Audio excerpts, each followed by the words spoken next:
Hey guys, ResiFan here, playing Modern Warfare 3.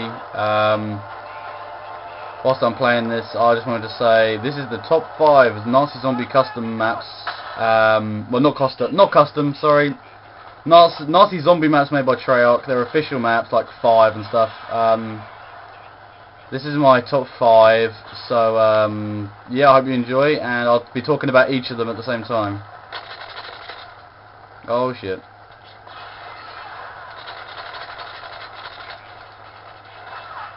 See you later.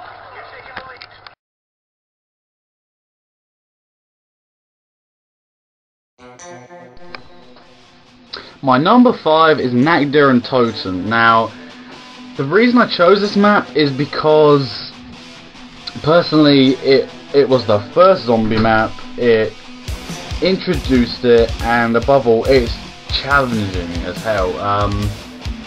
It really is one of those maps that's like, if you don't follow a certain strategy and you just go all out, you're going to die before round 20.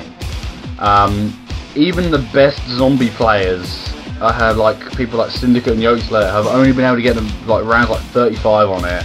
It is balls to the wall. Personally, I think another map on this list is a lot harder, but it is a little bit harder, I should say, but this is equally nearly like right behind it. So I would definitely say this is my number 5 for a very good reason. I love the map. It's really well laid out. 3 simple rooms, random boxes introduced. The ray gun is a gun that isn't even in the World at War multiplayer or campaign, and is epic. And I wish they would put that in the multiplayer. It'd be pretty good. But in general, it's a really cool little add-on. This is what started Nazi Zombies, and it really was a fantastic map, which is why it's on my number 5 spot. It's not my favourite, but I will definitely play it whenever I can, along with the other 4 maps. I mean, every map I play to death. I've been, like today, I've been recently playing 5, and I've been getting really good at that. That's an example. So, yeah, number 5.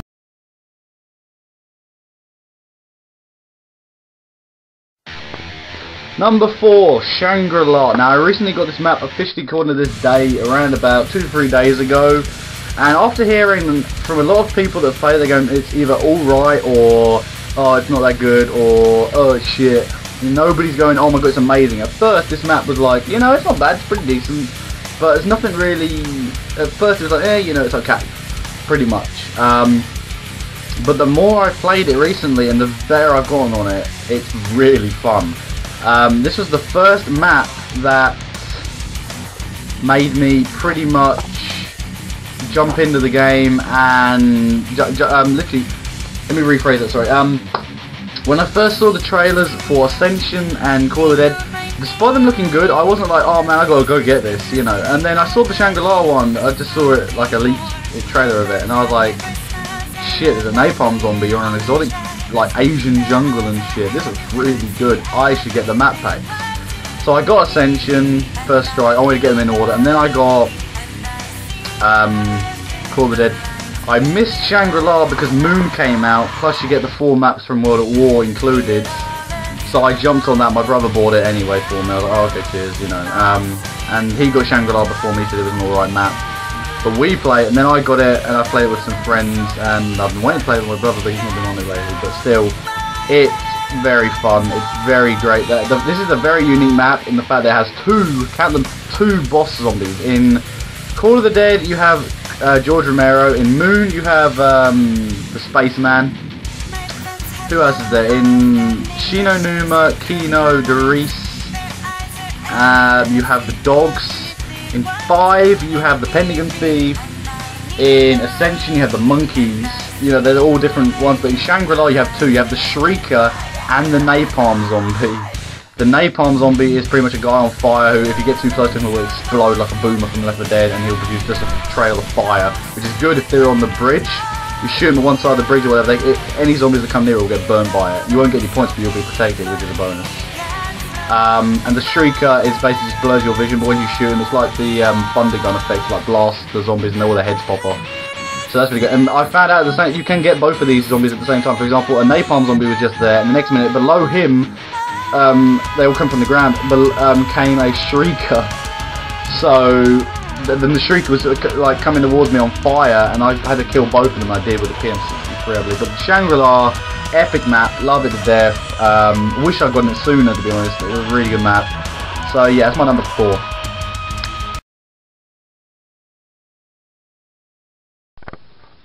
My number 3 is my favourite World at War map, and it is Verrückt, aka Zombie Asylum. That's the nickname for it. It's a great map, seriously. It takes the map Asylum, which is in the multiplayer and it's also in the campaign, and basically it's the first map that introduced perk machines. It's the first map that introduced the ongoing thing of turn the power on. It's just a great map. I absolutely love it. What do we call it? The boss zombie, there isn't one, but the map is very, very difficult. This is the other map I was talking about compared to Nackler and Tone that's difficult. In this map, you have to, if you're playing 4th player completely, then you are pretty much splitting the group of 2. And you're separated, and basically you and your partner have to work together, otherwise you will get killed. If you both go down and the power isn't on, then you've got no chance of getting up unless they can get the power and get you up. So it starts off with the map split in half pretty much. I like to call it the German side and the American side, because on the left side is the German one. You start with spawn guns, the Kar98K and the Gewehr, whereas on the American side you get the Springfield and M1 Grand, which are both they're American weapons, and the other 2 were German weapons. And then as you approach the next rooms, you get the Thompson, and in another room the bar. Whereas on the German side you get the MP40. And then you advance through another door. Now you get the trench gun for the American side, and with the German side you get the STG-44 and the trench gun. And then you get the power room, and there's the random box and power, which can unite you both. So yeah, that's a really cool map, and it's really difficult in the fact that you have to either camp on the balconies or in a specific space, or you have to open up every single door on the map and then train around the map. But the staircases are deadly. Stairs are the worst thing in zombies, because if you kill some that are behind you, they can spawn below you. And then as you're coming up the stairs, you can be going downstairs, there's one cut that's coming up, and there's like a shitload behind you, and pretty much you get sandwiched in. Unless you've got something like the ray gun or stuff. If you haven't got jugs, then you're dead instantly pretty much. So I would definitely recommend you get this map. Well, I've got it on both World at War and Black Ops. You can get it in the Resurrection pack. If you can only afford 1 map pack, then get the Resurrection one. It's a great deal. 5 multiplayer zombie maps. It was designed for zombies, this map pack. Annihilation was the last multiplayer one, so if you want any more, then tough shit. So yeah, that's my number 3.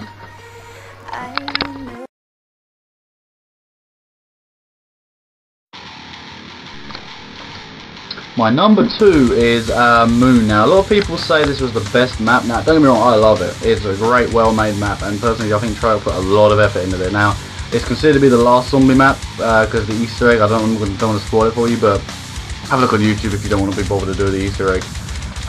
This is set to be possibly the last map, but I'm hoping they bring it back, because secretly the code name for this map before they decided we needed to make an epic final one, it was going to be Paris, and the Paris catacombs are really haunted and shit, so there could be a lot. There's potential for zombies. It reeks of zombies. There's all hell and stuff in these catacombs. So if they are going to bring it back, I could see them doing a Paris map. Maybe the campaign's to do with Paris, I don't know, in the next game. But this November we'll find out. I'm looking forward to seeing the new Nazi zombies. I love zombies, obviously, from what we'll be doing the top 5. But Moon was a great map. It starts off on Area 51 on Earth, supposedly, we don't know. And basically you've got to wait for this thing to come down, and then when you teleport you finally get to the moon. You get to Griffin Station, you have to pick up a PES suit, or astronaut suit, space suit, whatever you want to call that. And pretty much from there you have to work your way to the power, and you have to get there's different parts of the map. There's tunnels, there's tunnel 6 and 11, there's the what's it called, there's the power room, obviously, there's the biodome, there's the temple pyramid thing which contains the Easter egg which I don't want to spoil. I'll give you a clue. If that didn't give you a clue, then I apologise for my poor impersonation. And then there's also a way to get back down to Earth, and then that way you can, that's the only way you can get Jug or Speed Coda. So you have to be like, oh, if I need to go get Jug, I need to get down. This is quite a challenging map. It's probably one of the hardest. I think number 1 was a bit more difficult, but it's easier to train on. No, actually, it's easier to train on Moon, I'd say. But still, anyway, this map is amazing. I love it to death. I think it's a great map. I would happily go on it any time because it's an epic map. The only complaint I have is if you're not very good at zombies, or like, for example, it's very difficult to jump into a map when it's new. When it's like a first experience, like Shangri-La, when I first played it a couple of days ago, it was really difficult. I could barely get past round 10. Now I'm like doing solo, I'm on like round 16, no 17 is my best. So it is easy when you know how, but you know, once you ride a bike you never forget, as they say. So once you get good at this map, you can pretty much get good. It's just you got to get. I'd recommend going online with people who have played the map. You can learn about the stuff, you can play it and all of that when you get a new map every time. I don't do that all the time. I'd like to have a solo experience, but still, it's still a fun map. Really good, love it. Well worthy of number 2, and all I can say to Treyarch is please give us more zombie maps. You know, some people buy these map packs specifically for the zombie map alone. They spend £10 or $15 on a 5 map expansion.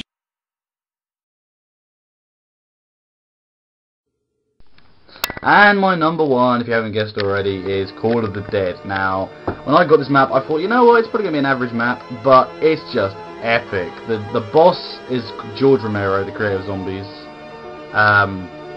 There's 4 movie star characters, including Sarah Michelle Gellar, aka Buffy the Vampire Slayer, Danny Trejo, aka from Machete, Robert Englund, aka Freddy Krueger himself, and also Michael Rooker, who was in The Walking Dead. This is just an epic cast. I don't know if it's the exact same voice acting, like it's them doing their voices, but it sounds like it. It sounds really authentic. So whoever, if there's impersonators, then Dan, you guys can impersonate, that's what I can say. The map is incredibly well laid out. It's based in the Siberian, like, it's based during that the level where Reznov tells about the Nova gas, that kind of level. There's a map on it though, just a shame, on multiplayer, that is pretty epic. There's the lighthouse where you can go, the pack-a-punch moves all the time. There's the power having to be turned on at the top of the ship. Juggernaut and stuff. New perk, Deadshot Dakiri, which is apparently not bad, but it's not really worth the money. Well, it's not worth getting if you want to get it onto. Increases your chances of getting headshot pretty much. You know. If it increased my hip accuracy to get headshots, then I might consider getting it. But 1,500 is not good. What else? There's not really anything else I can say about the map. It's just amazing. Zip lines, there's flogging machine thing doodle. You know, I mean, obviously Moon sounds more epic and that's what people like it. Don't you know, I love Moon. It's my number 2 if you've seen it for the rest of the video. But Call of the Dead is just, it's undescribably good. It's just, it's great. Just go play it, that's all I can say. It's just an amazing map, and I would recommend it to any Zombies fan who doesn't buy map packs, get these map packs, man, they're good. You know, if you have to download them for free pirate-wise, do it. Seriously, do it. You have to. If you're a zombie player and you haven't got any of the map packs, you are missing out. Big time. Seriously, you need to get these map packs. They are epic. Not one map I have a gripe with, except actually Dead Ops Arcade, but that's not the end of it. So that's the only map. You know, so definitely get these maps, man. Love them to death. I would recommend them to anyone.